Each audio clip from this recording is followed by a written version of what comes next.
भागो, नीपा आ गया, नीपा आ गया, कौन बचाएगा, कौन आजादी दिलवाएगा नीपा से। एक बार फिर मुझे याद आ गया नेताजी सुभाष चंद्र बोस, जिन्होंने आजादी दिलवाई, भारत को सबसे बड़ा रोल इन्हीं का रहा। ये जो देख रहे हैं ये मेरा Netaji Subhash Chandra Bose 3D selfie point, मेरे ऑफिस का ये लोकेशन है। लेकिन इसको देखने से पहले एक बार प्रोपेगेंडा मीडिया क्या कह रही है उसे भी देख लीजिए। पश्चिम बंगाल में निपाह वायरस के 2 संदिग्ध केस मिलने पर केंद्र सरकार अलर्ट है। स्वास्थ्य मंत्री जेपी नड्डा ने मुख्यमंत्री ममता बनर्जी से बात की है। जेपी नड्डा ने एक्सपर्ट्स की टीम को बंगाल भेज दिया है और इस बीच केंद्र की तरफ से एक national joint outbreak response team भी बना दी गई है। पश्चिम बंगाल में एक बार फिर नीपा वायरस को लेकर चिंता गहराती नजर आ रही है। उत्तर 24 परगना जिले के बारासात इलाके में स्थित एक निजी अस्पताल में काम करने वाले 2 नर्सों में नीपा संक्रमण के संदिग्ध संकेत मिले हैं। भारत में तेजी के साथ फैल रहा है नीपा वायरस। केरल के बाद पश्चिम बंगाल में नीपा वायरस की दस्तक हो गई है। जो आपने अभी देखा प्रोपेगेंडा मीडिया में, यही वाली बात मैंने 1 जनवरी को अपने फेसबुक और इंस्टाग्राम के माध्यम से आपको ऑलरेडी बता दिया था। जिन्होंने वो पोस्ट मिस कर दिया तो स्क्रीन पे दिया हुआ लिंक bishrup.com/भागो नीपा IRA में जाके देखेंगे तो आपको तसल्ली हो जाएगी कि ये सारी बातें मैं 1 तारीख को बता चुका था कि क्या होने वाला है इसी महीने। तो अब आगे क्या होने वाला है उसकी तैयारी के साथ मैं आया हूं। मैंने पूरी तैयारी कर ली है। नीपा की टेस्टिंग शुरू हो चुकी है और टेस्ट किट मैंने आविष्कार कर लिया है। घर बैठे आप टेस्ट कर सकते हैं नीपा आपके बॉडी में आ चुका कि नहीं। बहुत ही सिंपल टेस्ट है। ये रहा नीपा टेस्टिंग किट मेरे हाथ में है। और पहले मैंने कोविड टेस्टिंग किट भी बनाया था, वो उसके बारे में बात कर लेंगे। ये नीपा टेस्टिंग किट, मान लो मुझे टेस्ट करना है कि मेरे बॉडी में नीपा है कि नहीं, तो ये मेरे हाथ में होना चाहिए और उसको 3 बार हिलाना है। 1 2 3 हिलाने के बाद इसको खोलूंगा। इसके अंदर 2 डायस है और टोटल नंबर अगर 5 आ जाएगा तो मुझे नीपा है।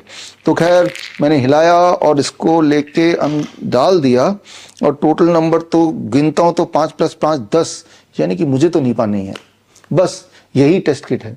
ये टेस्ट किट अगर आपको चाहिए, ये टेस्ट किट ये ले लीजिए और जिसको भी आपको शक हो इसको नीपा वायरस है उसको पकड़ाइए, बोलिए इसको 3 बार हिलाए और उसको नीचे डाल दे और आप काउंट कर लीजिए। अगर 5 है तो वो नीपा है उसके बॉडी में, नहीं तो नहीं है।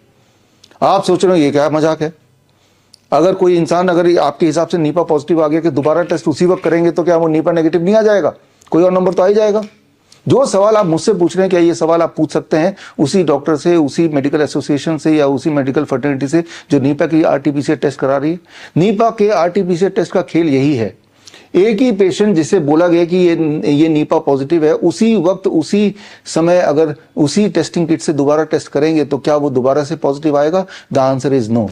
The technical answer is no. जितनी बार टेस्टिंग करेंगे उतनी बार पॉजिटिव नेगेटिव आता ही रहेगा।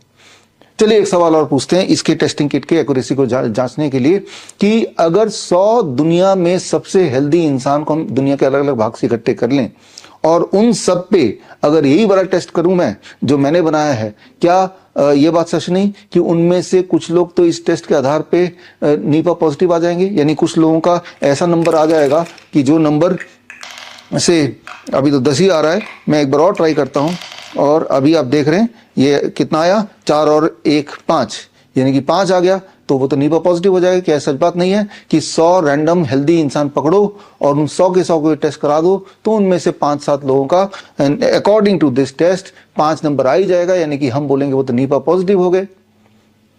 अब यही सवाल आप उसी डॉक्टर से पूछिए, उसी पैथोलॉजी लैब से पूछिए कि आप 100 लोगों को इकट्ठा कर लें रैंडमली जो बिल्कुल हेल्दी हैं और उन सब में अगर नीपा RT-PCR टेस्ट कराएंगे तो क्या ये सच बात नहीं उनमें से 5 से 10% लोग रैंडमली पॉजिटिव आ जाएंगे?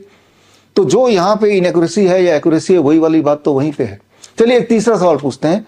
अगर 1000 दुनिया के हेल्दी इंसान ले ले, बिल्कुल हेल्दी इंसान, और हर इंसान पे यही वाला टेस्ट, मेरा वाला टेस्ट कई बार कर देंगे तो क्या ये सच बात नहीं कि वो सारे के सारे लोग कभी ना कभी नीपा पॉजिटिव, यानी कि कभी ना कभी उनके टोटल मार्क्स 5 आ ही जाएंगे? The same is true with the RT-PCR test. आप 1000 लोग ले लीजिए और हर इंसान पे 50 बार टेस्ट कीजिए तो हर इंसान नीपा पॉजिटिव है। अब एक और सवाल, आखिरी सवाल पूछ लेता हूं। मान लो जिनको नीपा पॉजिटिव बता दिया मेरे टेस्ट के अनुसार या जो हेल्थ केयर सिस्टम के टेस्ट के अनुसार, उनके RT-PCR टेस्ट किट के अनुसार, ICMR के अनुसार ये नीपा पॉजिटिव है, उसी पेशेंट पे अगर कोविड टेस्ट कर दिया जाए तो क्या ये सच नहीं कि वो भी कोविड पॉजिटिव भी आ जाएगा? अब वो कोविड पॉजिटिव भी है, नीपा पॉजिटिव भी है, अब दोनों में से कौन सी बीमारी है उसको ये कौन डिसाइड करेगा? उनका जवाब होगा WHO ने हमें बता दिया इस बार नीपा टेस्ट करो, कोविड टेस्ट मत कर देना। तो वही सच मेरे साथ भी है। ये दोनों के दोनों जो किट मैंने बनाया है उसका अंदर सेम ही है, सिर्फ ऊपर का कवर डिजाइन अलग है। इसको खोलेंगे तो इसके अंदर भी 2 डायस है और इसको खोलेंगे तो इसके अंदर भी सेम 2 डायस है, सिर्फ ऊपर नाम मैंने बदल दिया है।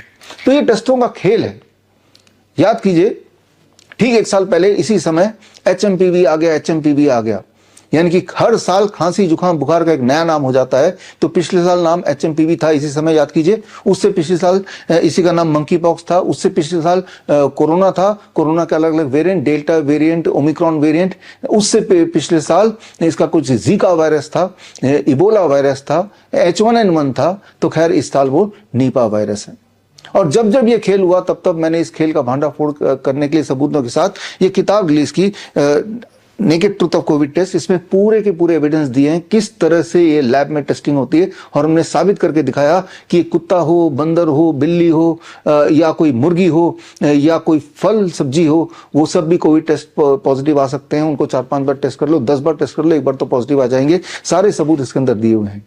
और यही बात मैंने पिछले साल आपको साबित करके दिखाया था 23 जनवरी सुभाष चंद्र बोस जयंती के दिन इस किताब को लॉन्च करके कि HMPV का खेल किस तरह से चल रहा है। और तब हमने साबित किया था कि आप 50 बार टेस्ट करो, 50 लोगों को, और साथ में हमने डॉग को भी टेस्ट करके दिखाया, वो भी HMPV पॉजिटिव आ गया। और जब ये किताब रिलीज हुई उसके अगले दिन से, याद कीजिए 24 जनवरी 2025 के बाद से HMPV का भूत प्रोपेगेंडा मीडिया के स्क्रीन से अचानक गायब हो गया। उससे पिछले साल जाइए, याद कीजिए जब मंकी पॉक्स का प्रोपेगेंडा चालू किया था, तब हमने साबित किया था मंकी पॉक्स पैंडेमिक लॉन्च्ड इस किताब के माध्यम से सबूतों के साथ कि ये जो मंकी पॉक्स का खेल है उसके पीछे के सबूत क्या है और आगे क्या होने वाला है। और ये किताब लॉन्च करने के कुछ ही दिनों के अंदर मंकी पॉक्स का भूत मीडिया से गायब हो गया, और अब आ गया मीडिया में नीपा वायरस। तो खैर प्रोपेगेंडा मीडिया हेल्थ मिनिस्ट्री के साथ मिलके आपके साथ एक खेल खेल रही है, आपको बेवकूफ बना रही है।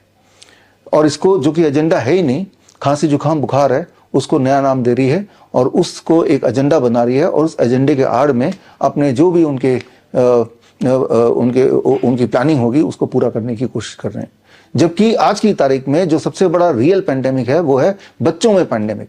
बच्चों में पैंडेमिक, आज के बच्चों को अगर देखें, अगर आप किसी भी बड़े पब्लिक स्कूल में चले जाएं तो आप देखेंगे कि हर 2 में से 1 बच्चे को डेंटल प्रॉब्लम है, हर 3 में से हर तीसरा बच्चा चश्मा पहना हुआ मिलेगा आपको, हर चौथे बच्चे को डाइजेशन रिलेटेड इशू मिलेगी आपको, हर 10वां बच्चा attention deficit hyper activity disorder का पेशेंट मिलेगा, ADHD जिसे बोलते हैं, हर 12वें बच्चे को सांस की दिक्कत, अस्थमा वगैरह आपको मिलेगी, हर 100 में से 1 बच्चा ऑटिज्म का शिकार है आज की तारीख में, जो नॉर्मल स्कूल में जाते भी नहीं है।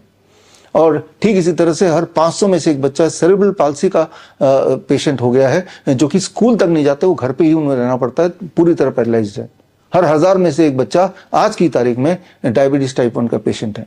ये आंकड़े हैं आज के, यानी कि कुल मिला के अगर मैथमेटिक्स करके देख लें, हर बच्चा किसी न किसी रूप से बीमार है ही, जो कि हमारे टाइम पे नहीं था। याद कीजिए हमारे टाइम, आज से 40 साल पहले, 50 साल पहले, तब ये सारी बीमारियों का नामो निशान नहीं था, क्योंकि तब वैक्सीन भी नहीं थे।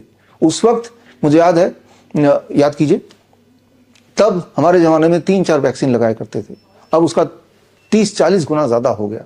और इसका असर ये हो गया कि आज की तारीख में बच्चे बेहद बीमार हैं, जिसकी बात कोई मीडिया नहीं करेगा, राइट। तो खैर हम इसकी बात करेंगे। और 23 जनवरी यानी कि सुभाष चंद्र बोस जयंती के दिन मैं खास ट्रेनिंग प्रोग्राम लॉन्च कर रहा हूं, और ये कार्यक्रम सुबह 10 बजे होगा। इस कार्यक्रम में मैं आपको इनवाइट करता हूं, दिल्ली में ये कार्यक्रम है, और आपको फिजिकली आने की जरूरत नहीं है, आप लाइव मुझसे जुड़ सकते हैं और जुड़ के इस कार्यक्रम का हिस्सा बन सकते हैं। और इस कार्यक्रम में 2 भाग है। पहले भाग में नीपा चैलेंज। जो लोग भी ये सोचते हैं, या जो मेडिकल फ्रेटर्निटी जिन्हें लगता है कि जनता बेवकूफ़ है और जिनको ये लगता है कि मैं झूठ बोल रहा हूं, तो मैं खुलेआम चैलेंज कर रहा हूं, जो ये साबित कर दे कि आपका जो नीपा का जो RT-PCR टेस्ट है वो मेरे RT-PCR टेस्ट से ज़्यादा एक्यूरेट है, ये रैंडम टेस्ट से ज़्यादा एक्यूरेट है, तो मैं आपको 10 लाख रुपये दे दूंगा। It is open challenge. आपको ये बात समझनी होगी, एक साधु बाबा है जो सब कुछ बता देते हैं, उसके बाद कोई प्रेग्नेंट वुमन जाती है, बच्चा बताओ साधु जी मेरा बेटा होगा कि बेटी होगी, वो कुछ ना कुछ तो बोलेगा, या बेटा बोलेगा या बेटी बोलेगा, पॉजिटिव या नेगेटिव कुछ ना कुछ तो बोलेगा। व्हाट इज द चांसेस कि जो भी वो बोल रहा है वो ठीक होगा? आपको पता है 50% चांसेस हैं कि जो भी वो रैंडमली उसने बोला वो ठीक होने का चांसेस 50% है ही है। तो बस इसी प्रिंसिपल पे काम करता है आजकल का जो ये पैंडेमिक का जो खेल है, इसी प्रिंसिपल पे काम करता है। जो भी मुझे झूठ साबित करेगा उसको मैं 10 लाख रुपए दे दूंगा।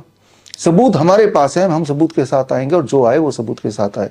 अगर आप आने में इंटरेस्टेड हैं, अगर आप किसी भी मेडिकल एसोसिएशन से जुड़े हैं, किसी भी मेडिकल काउंसिल से जुड़े हैं, किसी भी मेडिकल बॉडी से जुड़े हैं या हेल्थ मिनिस्ट्री से जुड़े हैं, तो आपका स्वागत है। आप स्क्रीन पे दिए हुए लिंक में जाके आप अपना आने की इच्छा वहां जाहिर कर सकते हैं। हम आपको इन्विटेशन कार्ड भेजेंगे और साथ में आपका सीट भी रिजर्व रहेगा और टाइम भी रिजर्व रहेगा जहां पे आप अपनी बात रख सकते हैं। मीडिया होगी, करीब 200 के करीब मीडिया होगी और ये ओपन चैलेंज है, कोई आने नहीं वाला।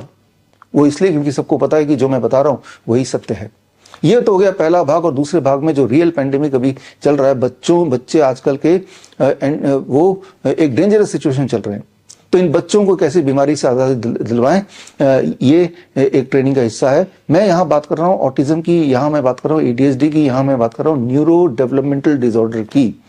और जिसे बोला जाता है कि ये कभी ठीक नहीं हो सकता, दरअसल हमारे बच्चे ठीक होते हैं, हमारे बच्चे ठीक हुए हैं। और ऐसे 1000 बच्चों के, 1000 से भी अधिक बच्चों के केस स्टडी में पेश करूंगा और साथ में उन्हीं में से कुछ बच्चे स्टेज पे होंगे अपने सारे रिपोर्ट के साथ, उनके माता पिता के साथ, जो बता देंगे कि पिछले कई सालों से वो ऑटिस्टिक थे, वो ADHD के पेशेंट थे, लेकिन हमसे जुड़ने के बाद हमारा कैन प्रोटोकॉल की और ऑटिज्म नाउ प्रोटोकॉल अप्लाई करने के कुछ दिन के अंदर वो पूरी तरह ना केवल स्वस्थ हो गए, ठीक हो गए, वो नॉर्मल स्कूल में उनको दाखिला मिल गए, वो उनका लाइफ बिल्कुल सही हो गई है। जो अदरवाइज बोला जा रहा था कि ये लाइफ लॉन्ग डिपेंडेंट रहेंगे बच्चे पेरेंट्स पे। तो खैर, साथ ही में 23 जनवरी को मेरी किताब की रिलीज भी है, cure autism now. Cure autism now का हिंदी एडिशन आपको याद होगा, ऑटिज्म से आज़ादी, मैंने 30 नवंबर राजीव दीक्षित जयंती के दिन रिलीज की थी। उसी का इंग्लिश क्योर ऑटिज्म नाउ भी मैं रिलीज करूंगा। और इस किताब के माध्यम से या उस ट्रेनिंग के माध्यम से आप जानेंगे कि बच्चों में जो अभी जो दिक्कत दिख रही है, जो which is the real pandemic, उसका सोल्यूशन है और वो रियल में है। और उसमें जरूरी नहीं कि आपको मेरे पास ही आना है तभी सोल्यूशन मिलेगा। जो ट्रेनिंग मैं आपको दे रहा हूँ वो ऑनलाइन स्क्रीन पे दिए हुए लिंक www.coronakal.tv में जाके आप 10 बजे लाइव मुझसे जुड़िए और जुड़ने से आपको ट्रेनिंग मिलेगी। और अगर ऐसे पेरेंट्स हैं जिनके बच्चों को ऑटिज्म या ADHD है, आप उन पेरेंट्स तक मेरा ये मैसेज पहुंचाइए ताकि वो ट्रेनिंग में हिस्सा लें ऑनलाइन लाइव। और जिनको फिजिकली आना है तो मेरी पहली प्रायोरिटी है कि जो मेडिकल फर्टर्निटी है, हमारी ऑपोजिशन पार्टी, उनको मैं पहली प्रायोरिटी दूंगा, सीट्स आर लिमिटेड। और उसके बाद दूसरी